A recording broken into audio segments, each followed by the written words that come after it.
नरेन ने बोला, लक्ष्मी आज शनिवार का दिन है, जिस दिन अपन इस दरिद्रता से मिलने के लिए पीपल के पेड़ के नीचे आए हैं। हिंदू धर्म में ये दिन पीपल के वृक्ष के लिए पूजनीय होगा। जो भी शनिवार के दिन पीपल के वृक्ष की पूजन करेगा, दूध चढ़ाएगा या मिष्ठान का भोग लगाएगा, लक्ष्मी और नारायण उसके घर में प्रवेश कर जाएगा। लक्ष्मी और नारायण उसके घर में प्रवेश करेगा। इसलिए नियम बनाया। कौन से दिन? शनिवार। लक्ष्मी जी बोली, नारायण आपने तो एक दिन का वार लिख दिया। शंकर जी ने 7 वार बनाए हैं, रविवार, सोमवार, मंगल, बुध, गुरु, शुक्र और शनि।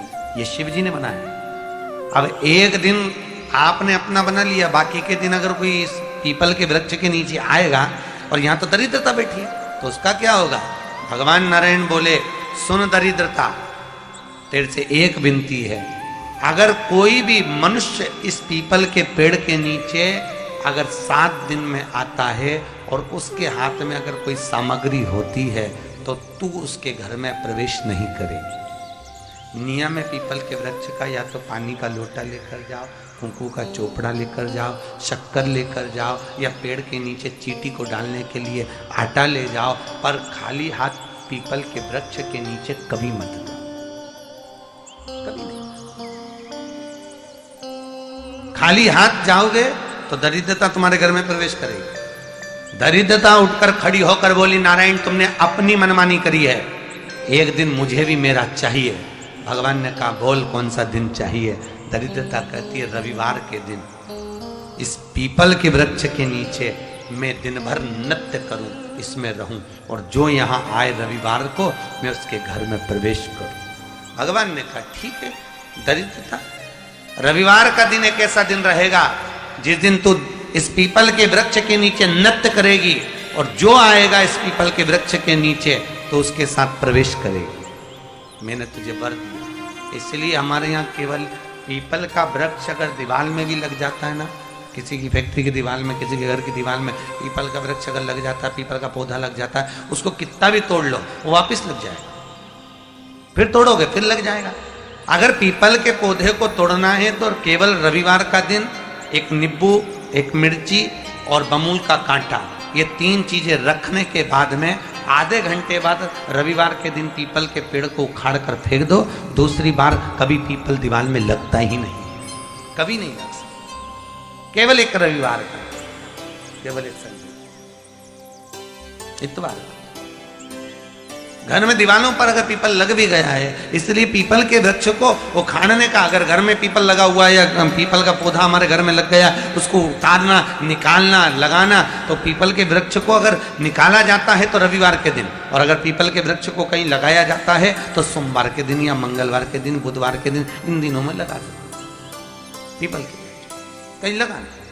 शनिवार का दिन एक ऐसा दिन होता है जिस दिन पीपल के वृक्ष को कहीं जाकर लगाया नहीं जाता, क्योंकि शनिवार के दिन पीपल के वृक्ष के नीचे लक्ष्मी रहती है। हम अपने हाथों से अगर पीपल का वृक्ष किसी दूसरी जगह पर शनिवार को रोपित करते हैं तो हमारे घर की लक्ष्मी अपने घर से छिन्न होकर चली जाती है।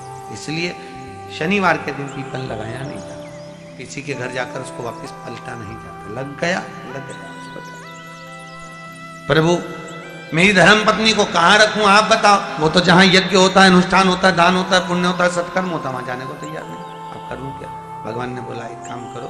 दुर्वासा जी बोले, जिसके यहाँ रात्रि में बर्तन झूठे पड़े रहते हो उसके घर में इस दरिद्रता को लेकर तुम प्रवेश कर जाना। जिसके यहाँ रात्रि में बर्तन झूठे पड़े हो वहां लेकर प्रवेश कर जाओ। दूसरी जगह दुर्वासा जी बोले, जो स्त्री घर में दोपहर के समय पर सो रही हो उसके घर में इसको लेकर प्रवेश कर जाए।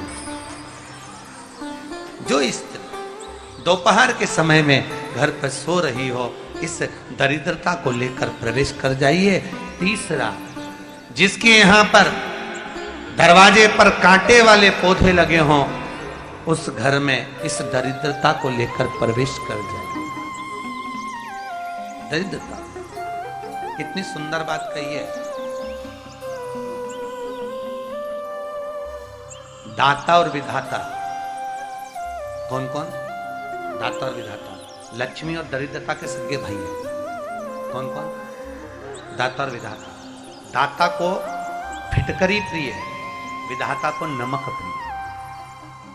ये दोनों हमेशा लक्ष्मी को और दरिद्रता को दोनों को समझाते थे, दोनों में प्रेम बढ़ाते थे।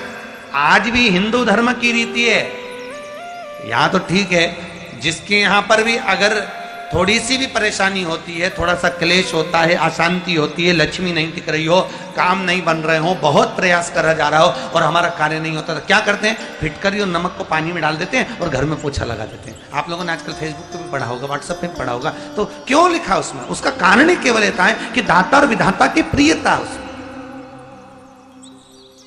माता ख्याति के जो 4 बच्चे हुए, इसमें जो 2 लड़के हैं, दाता और विधाता, उसकी प्रियता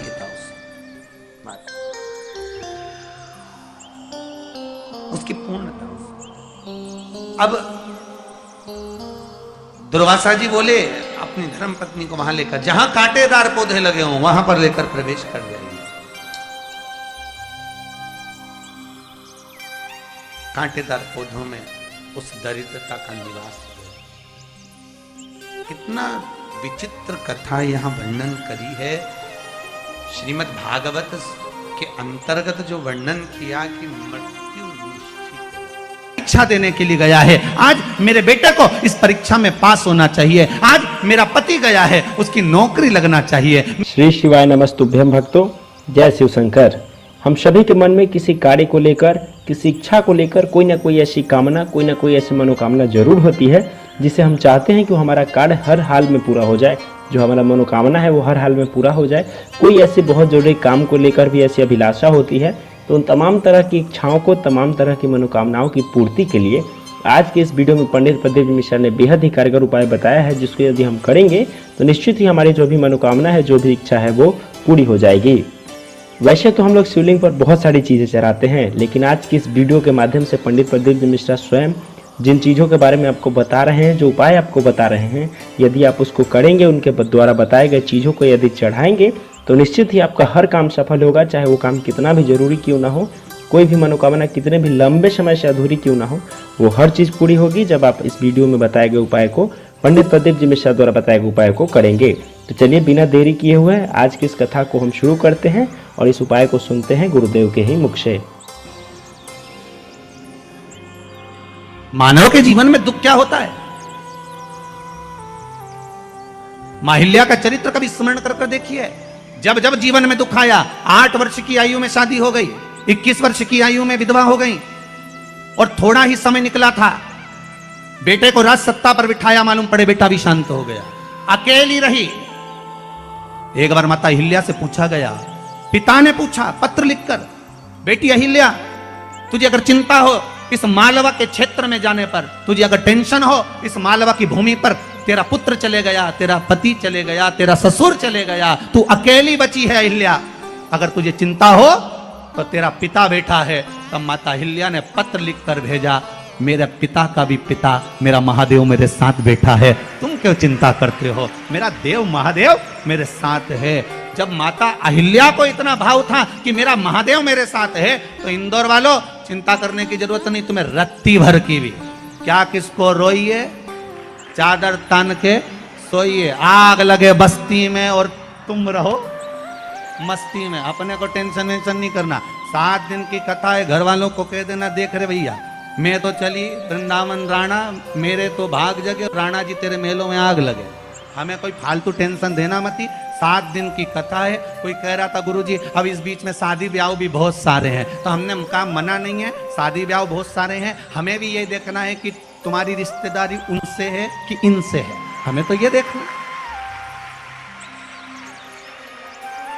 और हम तो पहले भी कहे आपसे, हमारे 2 ही रिश्तेदार, हमारे 2 ही रिश्तेदार, एक हमारे भोले बाबा, एक हमारे भोले बाबा, और दूजी गौरा रानी सरकार, हमारे 2 ही रिश्तेदार। हाँ तुम्हारे ज्यादा हो तो बात दूसरी है, पर हमारे तो जो दुख में साथ दे वही रिश्तेदार। बोलो सही है कि गलत है? मालूम पड़े दुख पड़ा भारी और रिश्तेदार पहले चले गए, मालूम पड़े भाग के गए। अब कौन साथ दे रहा है? अभी इतना कोरोना महामारी फैली, इतनी फैली, जगह जगह जगह जगह कमरे तक नहीं मिल पाए, दवाई तक नहीं मिल पा रही थी। लोग साहब को फोन लगा रहे थे, पर आखिरी में जब कोई काम नहीं आया तब मेरा उज्जैनी नरेश महाकाल का नाम लिया गया और उसने सब रोग मिटाया। सेवा करने पर आपसे भी निवेदन है, जिस दिन तुम्हारा मन दुखी हो, जिस दिन तुमको लगे कि हमारे मन को आज अशांति है, आज मेरा बड़ा सा कोई काम अटक गया है, मेरा बेटा आज परीक्षा देने के लिए गया है, आज मेरे बेटे को इस परीक्षा में पास होना चाहिए, आज मेरा पति गया है, उसकी नौकरी लगना चाहिए, मैं बड़ी दुखी हूं, सब दूर माथा टेक लिया, सारे संसार में होकर आ गए, सबसे जाकर निवेदन कर लिया, जब हार गए तब किसी शंकर के मंदिर में एकांत में बैठ जाना, एक लोटा पानी चढ़ाकर, 5 बेलपत्र चढ़ाकर, एक चावल का दाना शिव को समर्पित कर कर एकांत में बैठकर शंकर को निहारते हुए श्री शिवाय नमस्तुभ्यम का जाप करना, अपने दिल की बात उससे कह देना। जब वो एकांत में बैठा हो, कोई नहीं हो मंदिर में, तब तुम बैठना, उससे कहना आज मेरा पति नौकरी के लिए गया है, मैं जानती हूं कि मैं हो सकता है पाप कर्म कराऊं, पूर्व में क्या क्या करा अपने को क्या मालूम, हो सकता है मेरा पति भी पूर्व में कोई कर्म विकार करा होगा, सारे जगत में धक्के खा लिया, सारे दुनिया भर में घूम कर आ गए, पर मेरे बाबा अब कहीं पर नहीं जाऊंगी, आखिरी है तू और तेरा द्वार, अब नहीं छोड़ूंगी। और उस बाबा से निवेदन कर कर जाना, 8 दिन 15 दिन इंतजार तो करो, उस बाबा से बोलने के बाद एक टेबलेट भी खाते हो तो थोड़ी देर बाद असर करती है, तो थोड़ा इंतजार तो करो उसको बोलने के बाद, भटकना मत ही। उसके दरवाजे पर जाने के बाद भी अगर काम नहीं हो तो समझ लेना कि हमारा कर्म कुछ ज्यादा गड़बड़ होगा लगा है, अभी समय लगेगा, भटकना मत ही। नहीं तो इनके छोड़ के दुनिया के लोग तो बड़े भटकते हैं, पहले राम जी के पास चले जाए, राम जी से काम नहीं बने, हनुमान जी के पास चले जाए, हनुमान जी से काम नहीं बने, ठाकुर जी के पास चले जाए, ठाकुर जी से काम नहीं बने, शंकर जी के पास चले जाए, शंकर जी से काम नहीं बने, तो कहीं दूसरी जगह चले जाए, मैं नाम नहीं लूंगा, तुम समझ जाओ। कोई दूसरे धर्म में प्रवेश कर जाते हैं, कोई हिंदू धर्म को छोड़कर दूसरा धर्म अपना लेता है, क्यों? देवता नहीं सुन रहे तो दूसरा धर्म अपना लिया। फिर निवेदन करूंगा, मेरे हिंदू धर्म से बड़ा कोई धर्म हो ही नहीं सकता, ये पक्का है, इस हिंदू धर्म से बड़ा कोई धर्म नहीं हो सकता। आपको गौरवान्वितता महसूस होना चाहिए, मेरा राम मेरा कृष्ण। अन्य जगह पर केवल लोग कहते हैं उनके धर्म में एक देवता होता है, हम कहते हैं बफेट का जमाना है इसलिए हमारे 33 कोटि देवता है। तुम्हारी मर्जी पड़े जिसको उठा लो, तुम्हारी मर्जी पड़े जिसको उठाओ। बफेट में जाते हो, कहीं गुलाब जामुन, कहीं छम्मक लड्डू, कहीं पानी पतासा, कहीं दही बड़ा खाते हो, पर जिस भोजन में तुम्हारी रुचि ज्यादा होती है उसकी प्लेट ज्यादा निपटा जाते हो। बोलो सही है की बात है? तुम भी सारे देवताओं के दरवाजे पर जाओ और जिससे तुम्हारी अच्छी पट जाए उसको पटाना। 33 कोटि देवता में एक है, चाहे राम कृष्ण शिव भवानी जगदम्बा दुर्गा, जो तुम्हारे चित्तवृत्ति में आए उसको रिझाओ, उससे लगन लगाओ, उससे दृष्टि मिलाओ और उससे जाकर अपने दिल की बात कहो। जब शंकर से दिल की बात कहोगे, पक्का है वो सुनेगा। हम कई बार कहते हैं, अगर हो सके, कभी कभी होता है कि बहुत तकलीफ है और नहीं हो रहा काम, बहुत दिनों से लगे हो नहीं हो रहा, हरा मूंग ले जाओ, मूंग के दाने तो रहते हैं घर में, केवल 31 मूंग के दाने लेकर जाइए, 31 चावल के दाने लेकर जाइए और 31 ही बेलपत्र लेकर जाइए। जिस दिन सोमवार की अष्टमी हो, कौन से दिन? सोमवार की अष्टमी हो, उस दिन शंकर जी के मंदिर में जाओ, 3 चीज लेकर जाओ, मूंग के दाने, चावल, बेलपत्र। चावल जो 31 लेकर गए हो, अपनी कामना कर कर शंकर जी की देहली पर रख दो, चौखट पर, कहीं पर भी एकांत में उसको रख दिया। मूंग के जो दाने लेकर गए हो 31, वो नंदी के पास में, जो नंदी का पांव ऊंचा रहता है उस पांव के पास रख दीजिए। और जो 31 बेलपत्र लेकर गए हो, वो 31 बेलपत्र अशोक सुंदरी वाली जो जगह है, आपको पहले बताया है कथा में, अशोक सुंदरी जी का स्थान,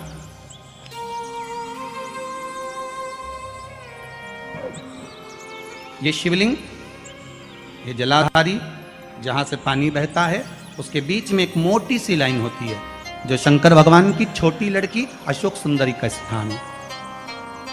शिव जी के 13 बच्चे हैं, 13 बच्चे में सबसे छोटी लड़की अशोक सुंदरी यहीं पर विराजमान होती है, जहां से पानी नीचे गिरता है। प्रत्येक शिवलिंग के सामने एक मोटी सी लाइन होगी, उस मोटी सी जो लाइन है अशोक सुंदरी, वहां पर जो 31 बेलपत्र लेकर गए हो, अपनी कामना कर कर पीला चंदन लाल चंदन लगाकर उस पर समर्पित करते जाओ। उसकी डंडी जहां से पानी बहता है उस ओर होना चाहिए। आप निवेदन कर कर देखो, एक सोमवार की अष्टमी पर कर कर देखना, दूसरी सोमवार की अष्टमी आएगी, अपने आप आपका काम हो गया होगा। बाबा से निवेदन तो करो, क्यों भटक रहे? भोला सब दुख काटो, शिव शंकर जपू तेरी माला, भोले बाबा जपू तेरी माला, भोला सब दुख काटो, ओ भोला।